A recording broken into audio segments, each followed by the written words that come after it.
Up until now, we have considered only those regressions which are linear in variables, that is, in which both the independent and dependent variables are linear. However, there is no reason to believe that economic relationships will be linear. For example, if we consider the relationship between interest rate and GDP, then at some point we will run into the problem of a liquidity trap. Hence, the assumption of a linear relationship between interest rate and GDP does not hold. But before that, what we have been considering till now is a linear in variables model. That is a model of the form yi is equal to alpha plus beta xi plus sigma I. We can of course take more independent variables by adding xi's, but the point still remains that beta represents a linear relationship.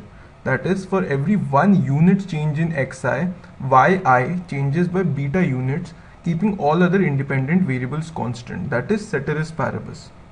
So graphically, when we represent this on the xy plane, we see that if beta is less than 0, then there is a straight line which is downward sloping, and if beta is greater than 0, then there is a straight line which is upward sloping. So the relationship between these two variables is represented by a straight line. One of the most interesting functional forms that we have to study is the double log or the log linear model. So in this case, we have the raw data, which is a bundle of x's and y's. We take the logs of both of them, and then we run a regression such as log of yi is equal to alpha plus beta of log of xi plus sigma I. A typical price quantity relationship would be of this form. For example, log of q is equal to alpha plus beta log of p plus sigma. One of the most interesting properties of this functional form is obtained once we run a total differentiation of both the sides. So by taking the rate of change on both of sides of this equation, we observe that the elasticity, which is del y by del x by x, that is the rate of change of y with respect to the rate of change of x, is constant, that is it equals beta.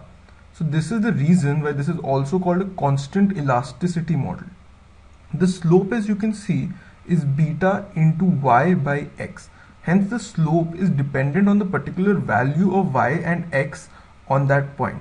Hence it is not constant for the entire functional form. The interpretation of the slope coefficient, as we previously said, is the percentage change in y caused by a percentage change in x holding all other variables constant. Since this is seen to be constant in this functional form, hence the elasticity of y with respect to x is constant. For example, to put numbers into it, if beta is taken to be 2, then a 2% change in x causes a 2% change in y. When we look at it in the xy plane, we see that if beta is less than 0, then what we are primarily looking at is a downward sloping parabola.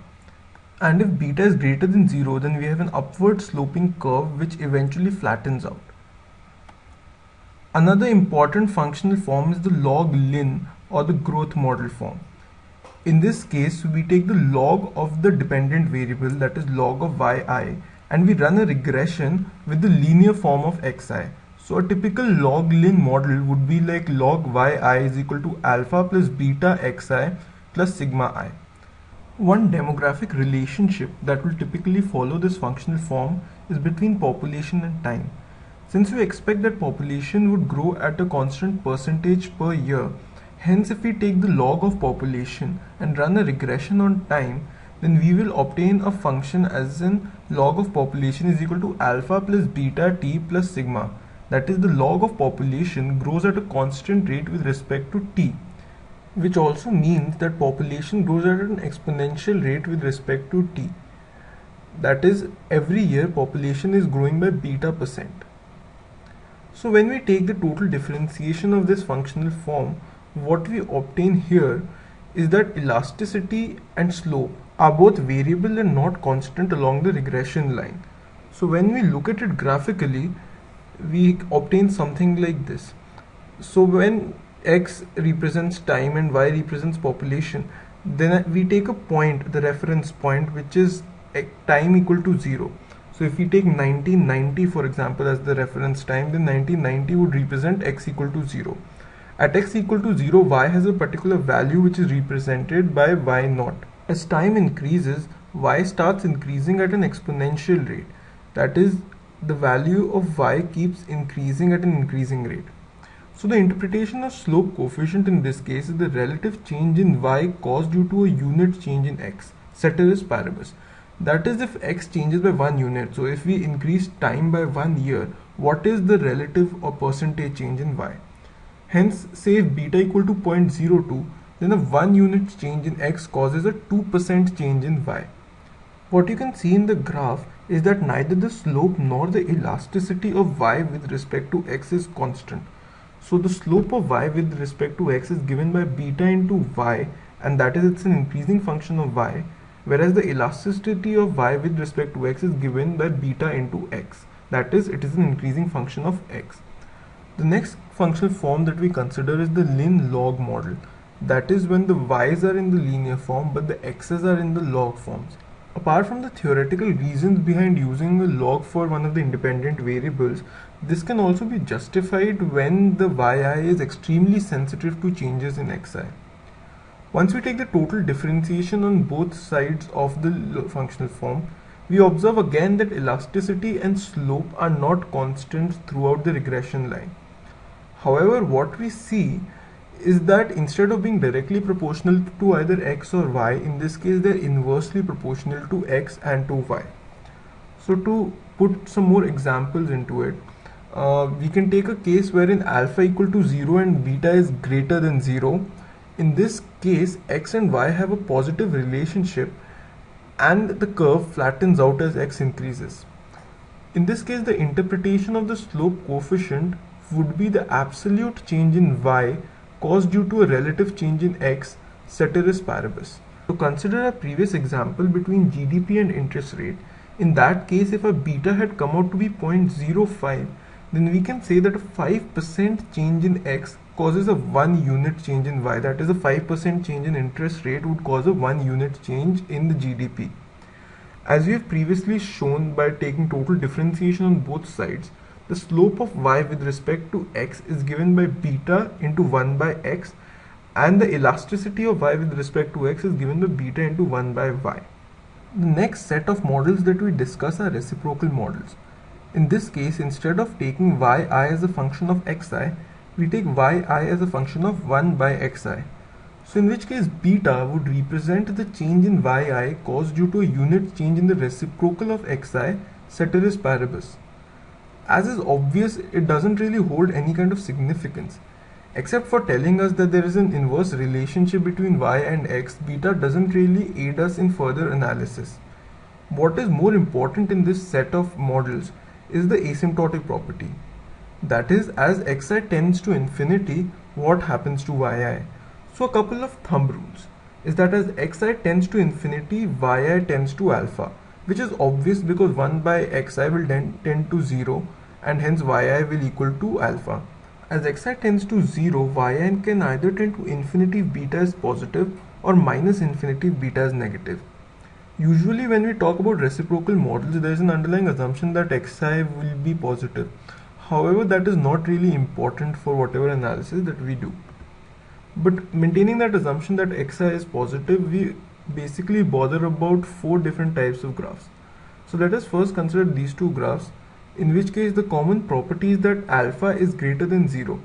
Hence, as xi tends to infinity, yi tends to stabilize around a positive value given by alpha. However, in the case when beta is positive, in that case we see that the line starts from y equal to infinity and then comes down to alpha, whereas in the case when beta is negative, the curve starts from minus infinity and then comes all the way up to alpha. Similarly, if we take a negative alpha, we obtain similar properties, that is, when beta is greater than 0, then there is a downward sloping curve coming down to alpha, which is negative, and if beta is negative, then we have an upward sloping curve which comes all the way up to alpha. The next class of models that we consider are called polynomial models. In this case, y, which is the dependent variable, is regressed on a number of independent variables which are higher powers of the same variable. For example, if we consider x as an independent variable, then in the right hand side of the regression, we take x and we take higher powers of x, such as x square, x cube, x to the power 4, and so on. So a typical polynomial model would look like yi is equal to alpha plus beta 1 xi plus beta 2 xi square plus beta 3 xi cube plus sigma I. Polynomial functions will be used when the relationship between two variables is not uniform. So for example, if we take the relationship between total fixed cost and quantity produced, then at some point the total fixed cost increases at an increasing rate with quantity, whereas at some points it increases at a decreasing rate. That is, it can either be convex or concave at different values of q.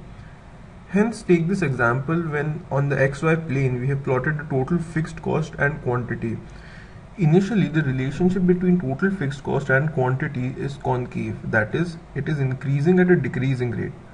Beyond a certain point, the relationship turns into a convex relationship, that is, it is increasing at an increasing rate. This can be represented by a polynomial model given suitable conditions on beta 1, beta 2 and beta 3, which we do not deal with here. One obvious problem with such a model is the problem of multicollinearity. If you are considering x1 and higher powers of x1, that is x1 square, x1 cube, then one can suspect that there will be a high degree of collinearity between these independent variables.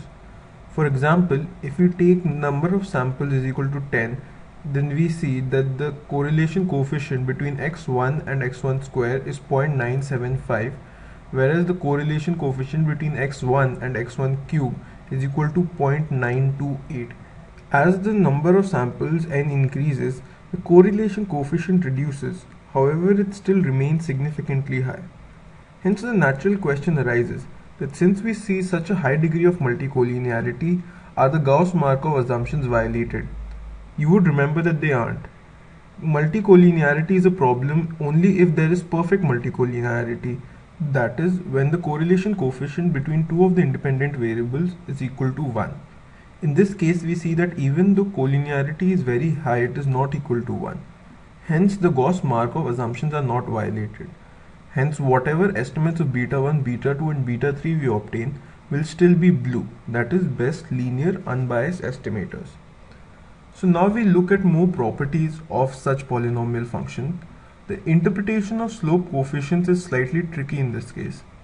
For example, it is not possible to interpret beta 1, beta 2, beta 3 and so on separately due to high multicollinearity. That is, if we try to interpret beta 1 as the change in yi caused due to a unit change in xi, we also have to note that a unit change in xi is accompanied by some change in xi square and some change in xi cube.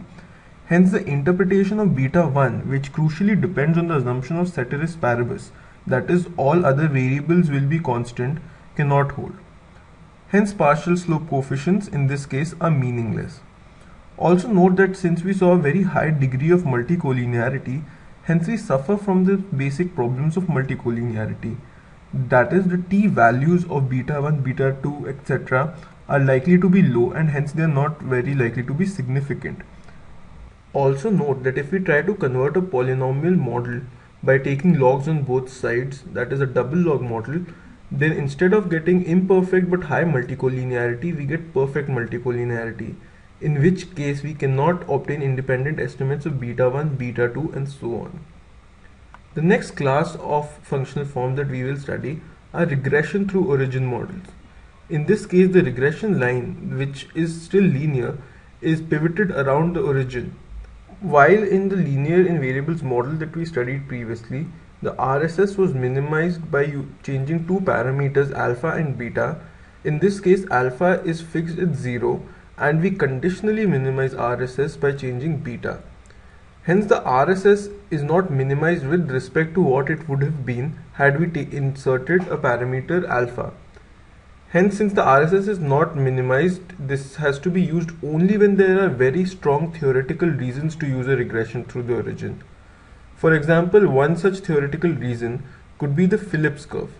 The Phillips curve, which says that the change in inflation from last year is equal to minus beta times the difference between the unemployment in this period and the natural rate of unemployment. In such a theoretical model, there is no place for an intercept term and hence we run a regression through the origin. R square in this case is also meaningless since the conventional derivation of an R square assumes the existence of an intercept term. This will be a problem as we will see in the next slide. When we are calculating the coefficients in a regression through the origin model, there are several changes that we must make to the way we calculate our coefficients. So let B be the OLS estimator of beta, wherein beta is the coefficient in a model such as yi is equal to beta xi plus sigma I. Instead of having B equal to summation of small xi small yi by small xi square, that is the cross product of deviations from the mean divided by the square of the deviations from the mean, we take B is equal to capital Xi capital Yi by sigma xi square. So note that instead of taking deviations, we are taking the absolute values. Similarly, sigma square B is equal to the mean square error by sigma xi square, where mean square error is equal to summation of yi minus expectation of y by n minus 1. There are two things about this formula that you must observe. First is that we are dividing the mean square error by sigma xi square. Again, this is capital X, which represents the absolute value, whereas in bivariate regression, which we have run till now, we take small xi square, wherein it was the deviation from the mean. Another thing to be noted is that while calculating the mean square error, we are now dividing by n minus 1. This is fairly obvious because now we have only one parameter that we are calculating, and hence we lose only 1 degree of freedom. As we talked about previously, the r square in this case is also defined, but it is defined as b square into summation xi square by summation yi square. However, this r square can be absurdly large even for meaningless regressions, and hence it is not usually quoted in the output of any standard statistical software. The last set of models that we consider is standardized models. So once we are given our values, we take all the y's, calculate the mean of y and the standard deviation of y. Then we standardize y by using the formula yi minus expectation of y divided by standard error of y.